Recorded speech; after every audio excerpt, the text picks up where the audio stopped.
This is Jack Dennett, inviting you to Maple Leaf Hockey Talks with goaltending star Johnny Bower. They usually mob you more or less. This is something that happens. I mean, you hug and you kiss each other because you're so happy and thrilled that you've won the Stanley Cup, and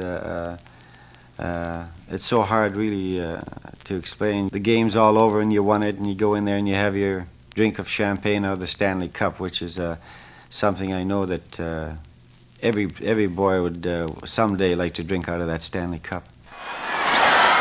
10 seconds from the Stanley Cup. The crowd are going wild. Bauer's handled everything coming his way in this final period drive by Detroit, and he looks tired but defiant. Here's a move by Howe. Howe takes a long shot. Bauer clears to the side. The game is over. The game is over. The Leafs have won the Stanley Cup for the second time in succession, and Bauer is mobbed by his teammates. Bauer has been a standout in this 5-game series, and when the Leafs showed signs of weakening, he was always there with the big stops. Now the crowd are giving Bauer and his mates a tremendous ovation. What a night. Coming to Toronto here and playing for the Toronto Maple Leafs and winning the Stanley Cup, it's just tremendous. It's so hard really to say the feeling the player has. Your body goes numb and everything, and the people think you're just wonderful, which the way they praise us and that, and it is a great feeling to win the Stanley Cup. Everybody wants to be on the Stanley Cup team. For Johnny Bower, the road to Stanley Cup fame has been long and somewhat indirect. Unlike most of the players we've talked to on this series, Johnny's career began out west. I was born in Prince Albert, Saskatchewan, quite a few years ago, and actually that's where I started my hockey.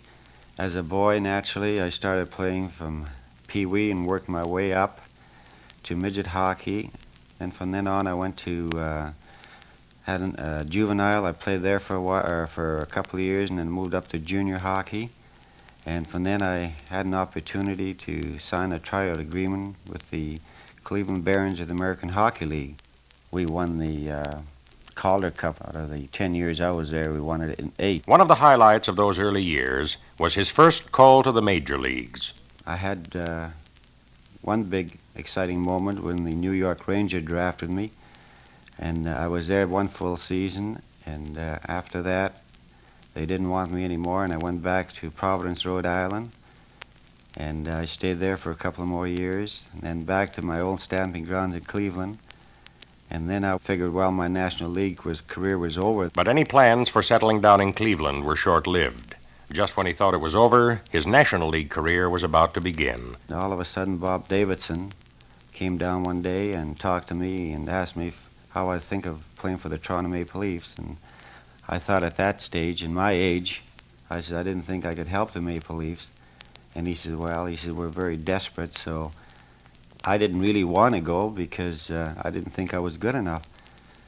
So I was drafted, and there wasn't too much I could do about it. And I got down to Toronto, and I've been a very happy fellow. And the Leafs have been very happy with Johnny. He's an all-time favorite with the fans, and since joining the Leafs, he's made the All-Star team, won the Vezina Trophy, the Bickle Trophy, and been chosen as most valuable player on the Leaf Club. Quite a record for a man who didn't think he was good enough. It takes courage, dedication, and a truly remarkable physique to be Johnny Bower.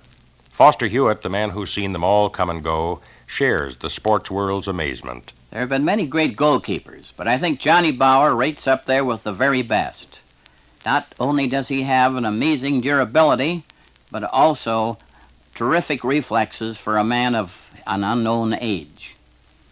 I have never known anybody to be as agile or nimble in the years I've watched hockey. When he's up and at his peak, I defy any team or player to make an impression on him.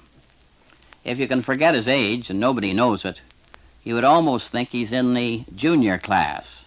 He's just as agile as some of the so-called rookies. Even Detroit's Roger Crozier isn't any faster. And he's old enough to be Crozier's father. I marvel at his ability to do the splits. You'd think something would break. Most good goaltenders became famous because there were certain things they excelled in. I can remember fellows like Bill Durnan, Frank Brimsick, Turk Broda, George Hainsworth, Charlie Gardner, Johnny Mowers, and Tiny Thompson. Bauer is a composite of a number of these greats of the past. All those features are rolled into one. I think we're now seeing history in the making. Bauer will go down in the annals of hockey as one of the most durable and acrobatic types of goaltenders of all time. He's just a remarkable hunk of human flesh. The pundits feel the Bauer days will go on forever. Let's listen to Johnny's own feelings on this subject. I'm hoping to continue on another 2 years anyway, so I can be a 10-year man in the NHL. And of course, with the new expansion and that, there is maybe a good possibility I might even last 5 years. It'll naturally be a sorry day for me when I do hang up my skates, but I can't go on forever, and I just hope that I'm here in Toronto with some good junior club. The biography of Johnny Bauer, one of the truly incredible stories in professional sport. Johnny, always a modest man, says he'll play perhaps another couple of years, but who knows? His whole career has been filled with the unexpected. Hi, everyone. This is Ward Cornell. We're going to learn about playing goal from one of the most durable and consistently excellent players in the National Hockey League. Johnny Bauer has been around a long time, but even so, Punch Imlach says he can keep playing as long as he likes. Well, I feel that Johnny Bauer is probably the greatest example in the world today of an athlete who can continue just as long as he really wants to do it. Bauer is probably an hard-working athlete that I've ever had playing for me. Hard work is one of the reasons Johnny is still a top player in the National Hockey League. It has its fringe benefits, too. In the 22 years that I've played pro hockey, I've only put on a pound every year out of those 22 years. So I put on 22 pounds in 22 years, so I consider myself very, very, very lucky. But this is because of the hard work. Punch keeps Johnny Bauer busy in many ways. One of the most important extras is helping newcomers. Johnny will do anything that we wish as far as teaching our goaltenders, and we do this to just about every kid that comes in. We give John a chance to get to him and explain what he thinks how the game should be played.